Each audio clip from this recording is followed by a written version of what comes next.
Welcome back to Pastor Emilie's Story Hour. We're reading Pollyanna by Eleanor H. Porter. Chapter 10. A Surprise for Mrs. Snow. The next time Pollyanna went to see Mrs. Snow, she found that lady, as at first, in a darkened room. "It's the little girl from Miss Polly's, Mother," announced Millie in a tired manner. Then Pollyanna found herself alone with the invalid. "Oh, it's you again, is it?" asked a fretful voice from the bed. "I remember you.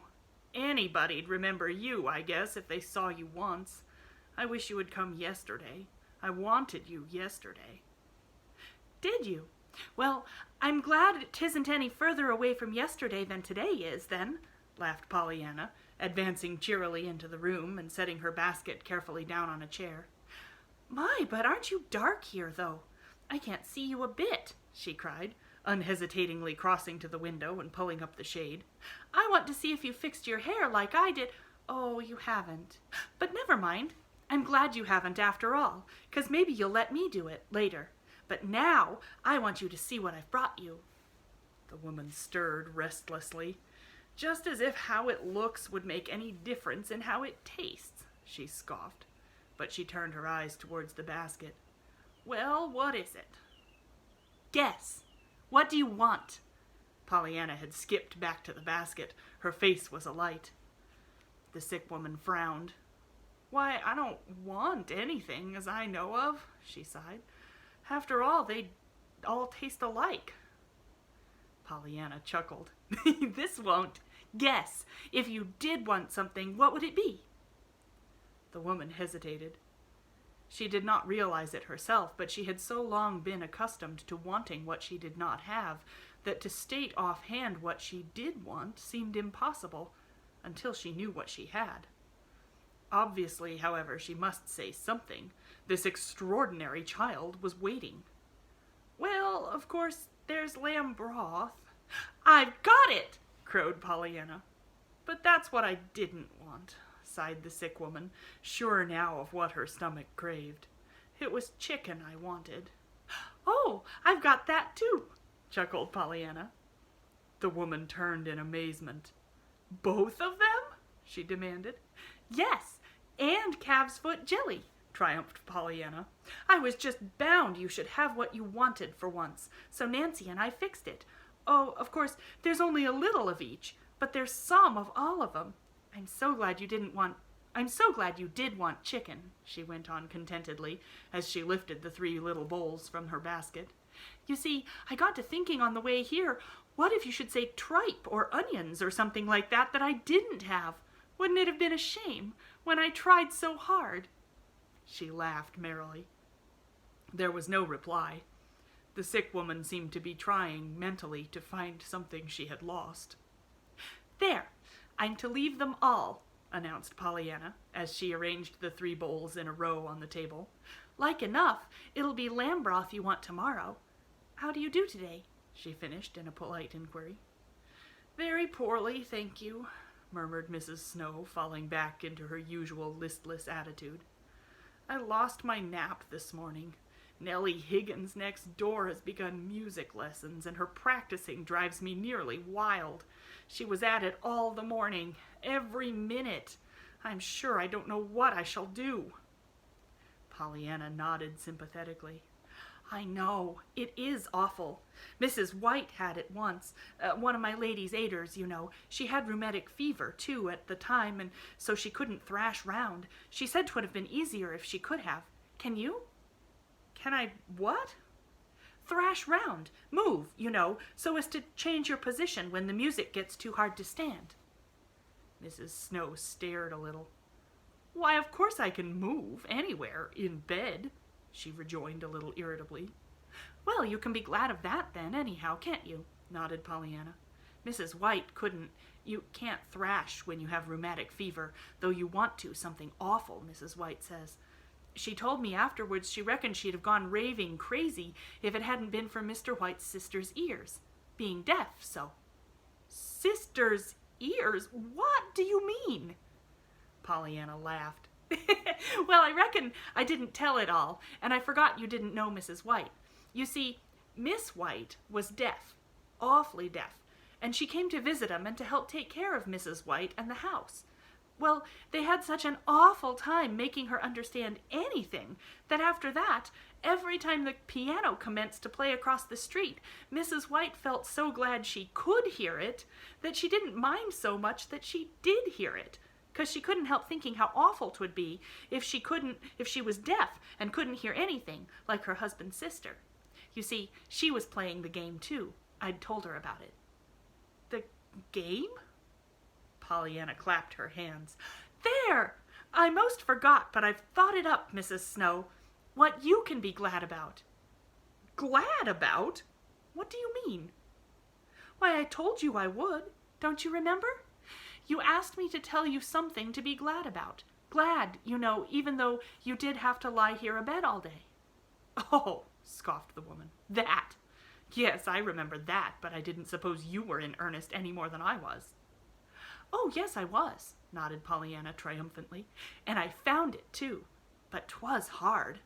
It's all the more fun, though, always when 'tis hard, and I will own up, honest to true, that I couldn't think of anything for a while.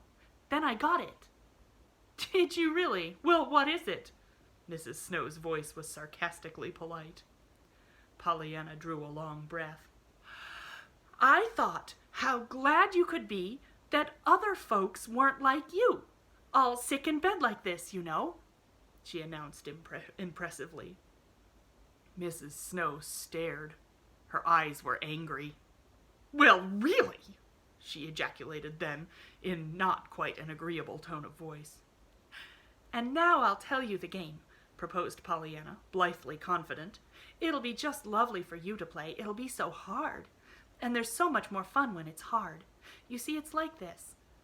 And she began to tell of the missionary barrel and the crutches and the doll that did not come.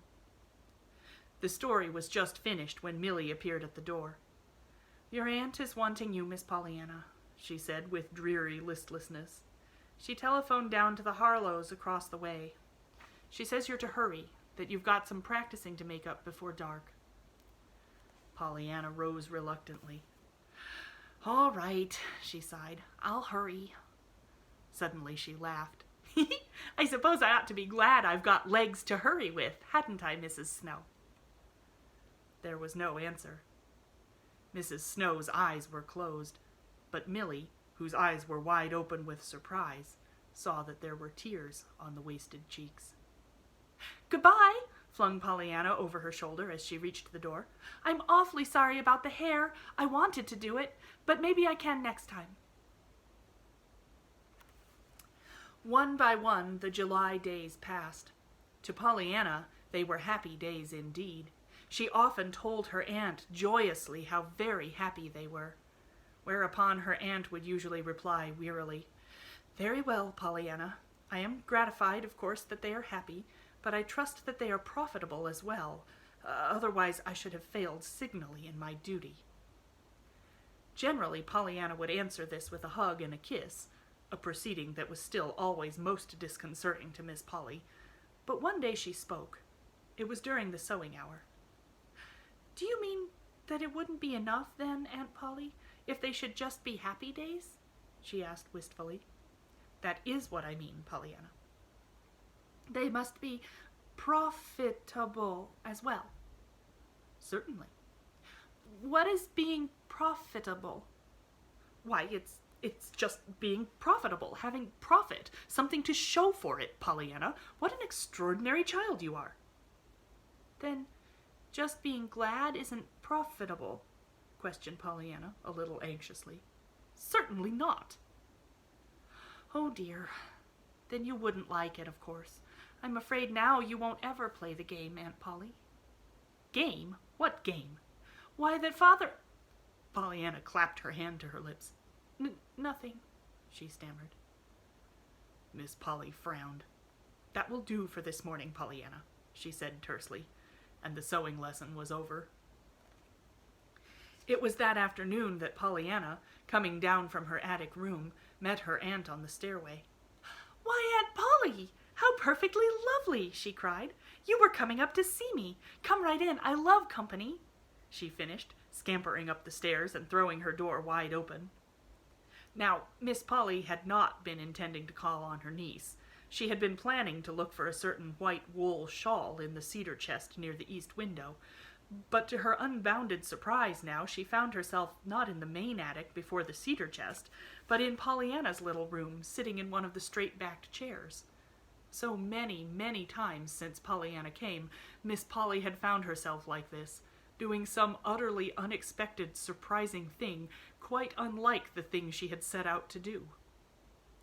"I love company," said Pollyanna, again, flitting about as if she were dispensing the hospitality of a palace. "Especially since I've had this room all mine, you know. Oh, of course I had a room always, but 'twas a hired room, and hired rooms aren't half as nice as owned ones, are they? And of course I do own this one, don't I?" Why, yes, Pollyanna," murmured Miss Polly, vaguely wondering why she did not get up at once and go look for that shawl. "And of course now I just love this room, even if it hasn't gotten the carpets and curtains and pictures that I'd been With a painful blush, Pollyanna stopped short. She was plunging into an entirely different sentence when her aunt interrupted her sharply. "What's that, Pollyanna?" Nothing, Aunt Polly. Truly, I didn't mean to say it." "Probably not," returned Miss Polly coldly. "But you did say it, so suppose we have the rest of it." But it wasn't anything, only that I'd been kind of planning on pretty carpets and lace curtains and things, you know. But of course—" "Planning on them?" interrupted Miss Polly sharply. Pollyanna blushed still more painfully. "I ought not to have, of course, Aunt Polly," she apologized. "It was only because I'd always wanted them and hadn't had them, I suppose. Oh, we'd had 2 rugs in the barrels, but they were little, you know, and one had ink spots and the other holes, and there were never only the 2 pictures, the one the good one we sold and the bad one that broke. Of course, if it hadn't been for all that, I shouldn't have got to planning all through the hall that first day how pretty mine would be here, but truly, Aunt Polly, it wasn't but just a minute, a few minutes, before I was being glad that the bureau didn't have a looking glass, because it didn't show my freckles, and there couldn't be a nicer picture than the one out of my window here, and you've been so good to me that—" Miss Polly rose suddenly to her feet. Her face was very red. "That will do, Pollyanna," she said stiffly. "You have said quite enough, I'm sure." The next minute she had swept down the stairs, and not until she reached the first floor did it suddenly occur to her that she had gone up into the attic to find a white wool shawl in the cedar chest near the east window. Less than 24 hours later, Miss Polly said to Nancy, crisply, "Nancy, you may move Miss Pollyanna's things downstairs this morning to the room directly beneath. I have decided to have my niece sleep there for the present." "Yes, ma'am," said Nancy aloud. "Oh, glory!" said Nancy to herself. To Pollyanna, a minute later, she cried joyously, "And won't ye just be listening to this, Miss Pollyanna? You're to sleep downstairs in the room straight under this. You are. Pollyanna actually grew white. "You mean, why, Nancy, not really, really and truly?" "I guess you'll think it's really and truly," prophesied Nancy exultingly, nodding her head to Pollyanna over the armful of dresses she had taken from the closet. "I'm told to take down your things, and I'm going to take them, too, before she gets a chance to change her mind." Pollyanna did not stop to hear the end of this sentence. At the imminent risk of being dashed headlong, she was flying downstairs 2 steps at a time. Bang went 2 doors and a chair before Pollyanna at last reached her goal. Aunt Polly. "Oh, Aunt Polly, did you mean it? Really? Why, that room's got everything! The carpet and curtains and 3 pictures, besides the one outdoors, too, because the windows look the same way. Oh, Aunt Polly!" "Very well, Pollyanna. I am gratified that you like the change, of course. But if you think so much of all those things, I trust you will take proper care of them, that's all. Pollyanna, please pick up that chair. And you have banged 2 doors in the last half-minute." Miss Polly spoke sternly, all the more sternly because, for some inexplicable reason, she felt inclined to cry. And Miss Polly was not used to feeling inclined to cry. Pollyanna picked up the chair. "Yes, I know I banged 'em, those doors," she admitted cheerfully. You see, I just found out about the room, and I reckon you'd have banged doors if...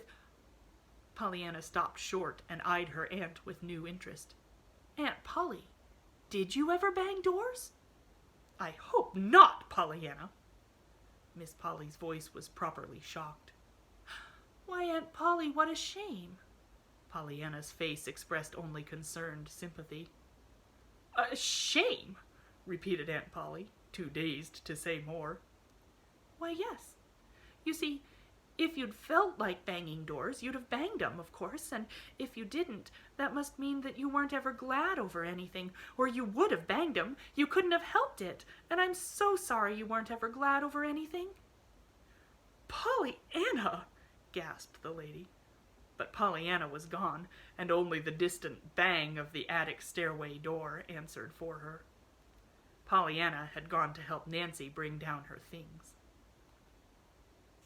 Miss Polly, in the sitting room, felt vaguely disturbed.